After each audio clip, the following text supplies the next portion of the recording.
Hello guys, I'm Priyank Sanyal and welcome to my YouTube channel, and today I'm creating a new video for you where I would describe the 1971 Indo-Pak War. So actually this video is divided into two parts, part 1 and part 2, because if we accumulate all the information in one video then it will be too long.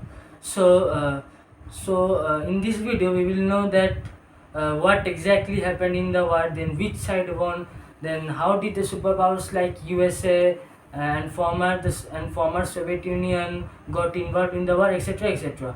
So without any further ado, let's begin.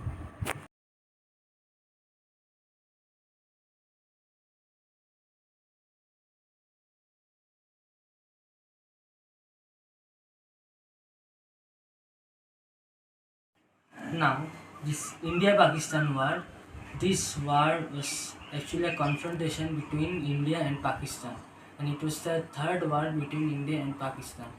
The first war was in 1947, and the second war was fought in 1965, and this was the third war. So, uh, the war was not actually between India and Pakistan. The war was actually between West Pakistan and East Pakistan. Now, this was actually a confrontation between India and Pakistan held during the Bangladesh Liberation War in East Pakistan in the year 1971.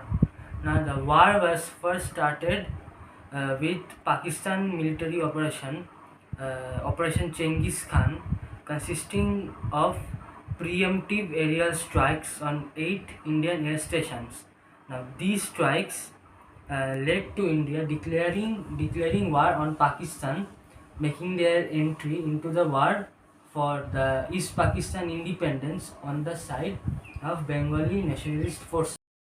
Now, coming to the background or the root of the 1971 war, first comes the partition of India. Now, as you people know that during 1947, means at the time when India was getting independence from the British rule, the British actually divided India into two parts, that is India and Pakistan. And Pakistan actually consisted of East Pakistan and West Pakistan. And how did the two parties actually went so dead against each other?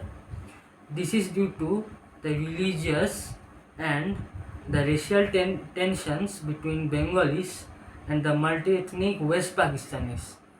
And also the Bengalis looked a little different from the West Pakistanis. And also the geographical distance actually prevented not prevented actually hampered any attempt to integrate the Bengali and the Pakistani cultures. The two groups had always been differently ethnic, and the Pakistanis hated Bengali, and they used to make fun, tease, humiliate, and treat the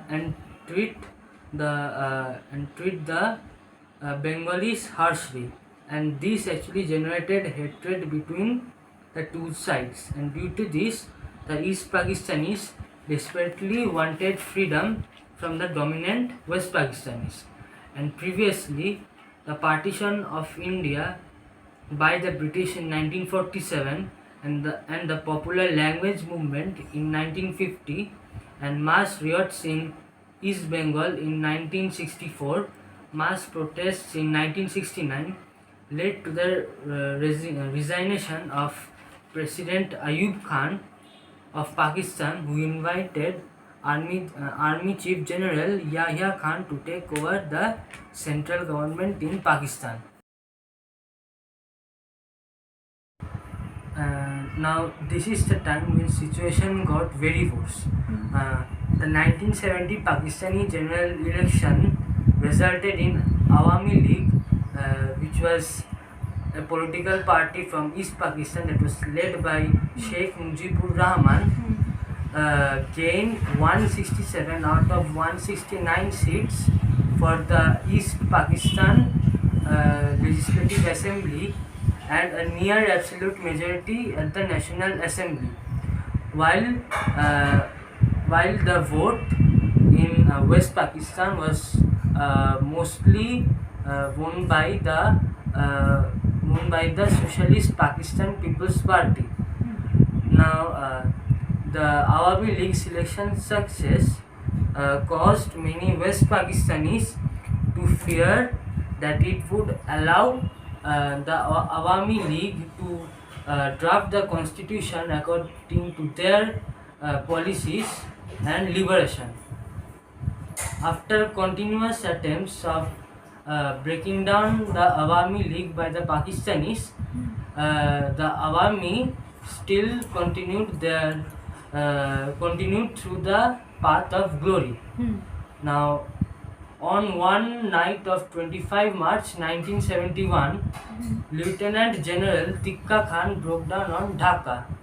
He invaded Dhaka and arrested many dissidents.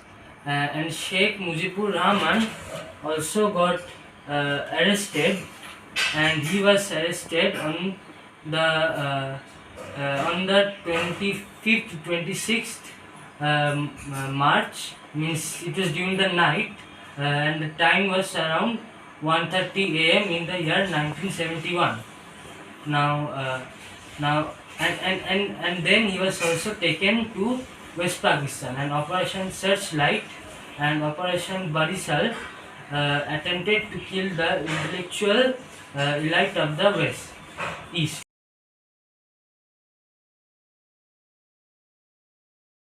Now, this genocide from Pakistan was mainly aimed to the Bengali Hindu population in East Pakistan, and so the Bengali Hindu people all became refugee, and they all fled to East Indian states.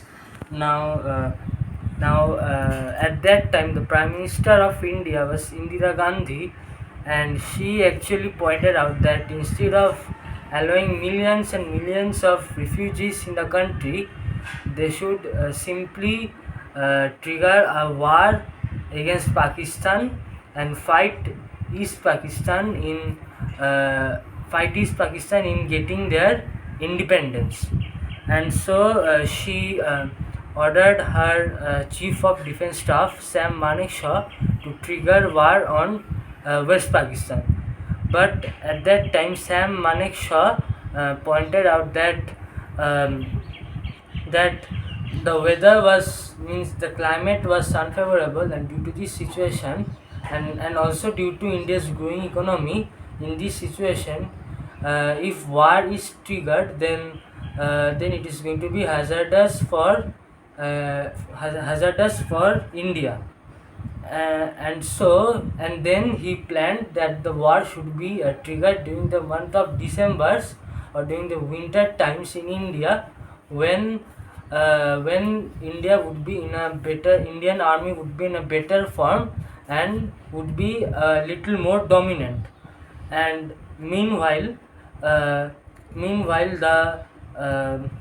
Indian refugee camps in the eastern parts of India were used by the defected East Pakistan military officers and RAW to train the Mukti Bahini guerrillas that were to be fought with against West Pakistan.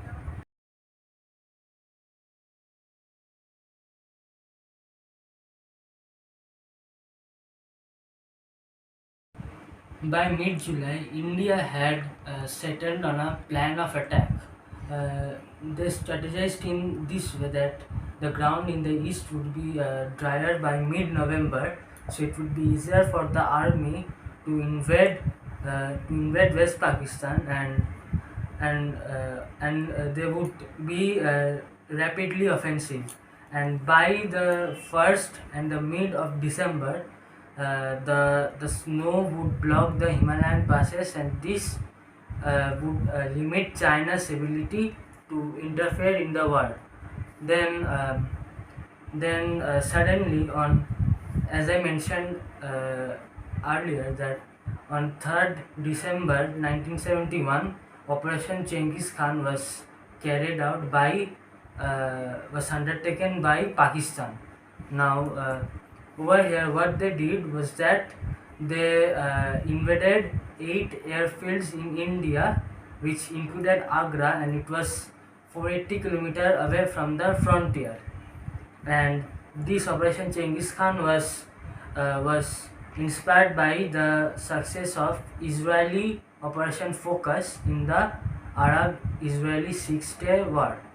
Now, unlike the Israeli attack on Arab Emirates in 1967, uh, which involved a large number of Israeli planes, in the Operation Genghis Khan, uh, Pakistan Air Force only used a few planes to inflict significant damage. Now, on that day, in an address to the nation on the radio, the prime minister, that is Indira Gandhi, she actually mentioned that these strikes were done in order to declare a war against India by Pakistan. And on the same night, India responded by doing a couple of more but a little brutal airstrikes in Pakistan, and these were followed by even more brutal and even more offensive airstrikes. One of the most important part of the 1971 war is the Battle of Longewala. Now, in this battle, this battle was actually fought between infantry group of 120 Indian soldiers against a mechanized battery of Pakistani soldiers, which was equipped with advanced American pattern tanks, and also 2000 to 3000 Pakistani soldiers. And now actually what happened was that the Indian Air Force was flying several reconnaissance aircraft in the western part of India, in order to be informed about the events which were happening over there. Now, one night they actually observed a few tanks. The tanks were 30 to 40 in number, along with the soldiers, approaching the Longewala post in the Thar Desert. Now, the 120 soldiers were actually under Brigadier Kuldeep Singh Chandpuri. Now, he was left with the choice of either attempting to hold out until he is reinforced, or fleeing on foot from the Pakistani mechanized infantry force. Now, Kuldeep Singh Chandpuri chose the former, and he ensured that his assets were correctly deployed and made the best use of his strong defensive position. Now, actually, what happened, as that he strategized somewhat like this: that as the tanks would be approaching the desert, what he would be doing is he would plant a hasty minefield just before the tanks. Now, that minefield would be consisting of 3 real mines, while the other mines would be all dud, all fake. And this somewhat happened to be like this, that the real mines, the original mines, were 3 in number, and they were planted before, and after them were all the dud mines. Now, after the minefield, what Major Chandpuri did was he created a long ditch. Now, the ditch or trench. Now, the trench was actually very long, and it comprised almost the whole of the battlefield. Uh, the the trench was made in such a way so that his army, when they would start firing at the Pakistani forces, the Pakistani forces would be surrounded in all the directions by the Indian forces. Now, what he planned was extremely successful. Now, the Pakistani commanders made several questionable decisions, including a failure of their strategic intelligence to foresee the availability of Indian fighter bombers in the Longewala area, and exercising operational mobility with little or no route reconnaissance, and conducting a tactical frontal assault with no engineer reconnaissance.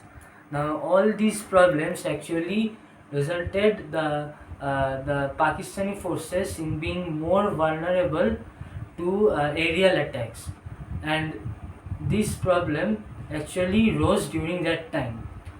Now, as the Pakistani group of tanks approached the battlefield, the few tanks actually got blown away by the real mines which were planted before, and then the Pakistani soldiers were absolutely starstruck seeing at the plan what Chandpuri made. Now they actually called all engineers, and they ordered them to uh, to uh, means to take out all the other mines which were planted ahead. Now those dud mines were all planted in such huge quantities that it took almost 6 hours for the engineers to dig them out. And meanwhile, now actually Chandpuri planned means he asked the Air Force to send Hunter fighter aircrafts as his reinforcements. And these Hunter fighter aircrafts actually had a problem that they couldn't fly during the night time. And when actually this entire process of digging out the mine started, at that time the time was around 12:30 at the night, in the night. And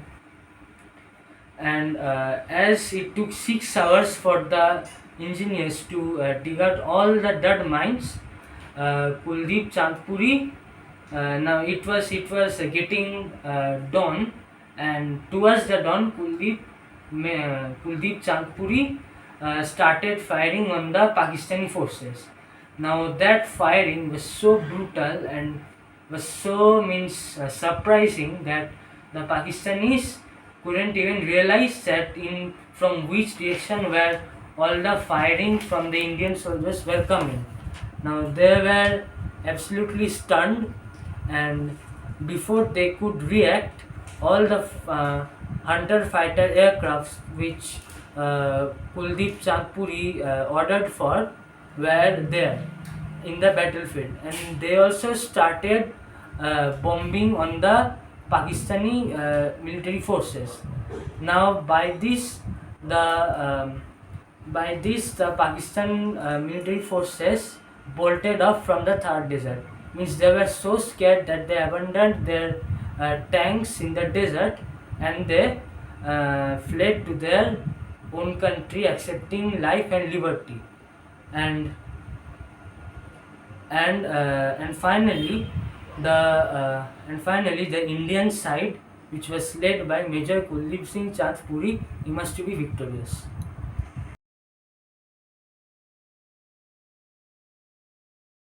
Now I hope that you have learned quite a lot about the 1971 Indo-Pakistan War. This was only the part 1. More is left for the part 2. Now hope you have enjoyed this video. Please like and subscribe. Your contribution in growing my YouTube channel means a lot to me. Currently I am having no subscribers. You can be the first one, and if you be the first one, I'll remember you forever. Now subscribe.